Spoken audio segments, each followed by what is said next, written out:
We need to fight Elon Musk and Donald Trump and the destruction of our federal agencies.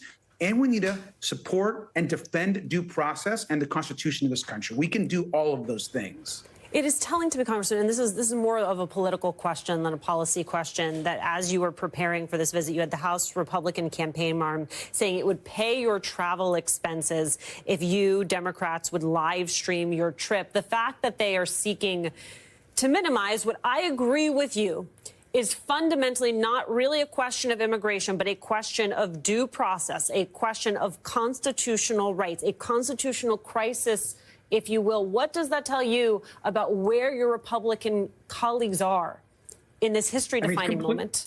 Completely shameful. Completely shameful. And I want to just raise something else up. You know, Congressman Max Frost and I, we actually made a request for this to be an official trip through the congressional office.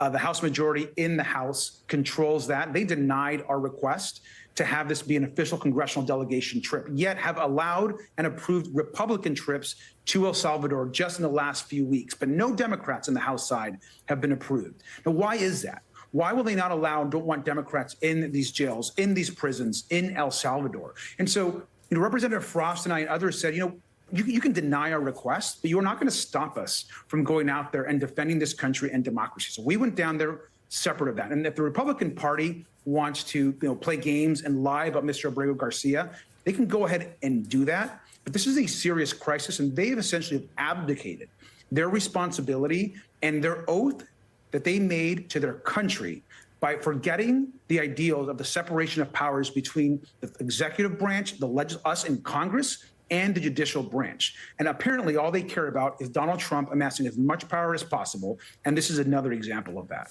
Representative Robert Garcia, newly back from El Salvador, thank you so much for joining us. Rick Stengel, as always, thank you. Up next, the Supreme Court heard arguments today in a major case that pits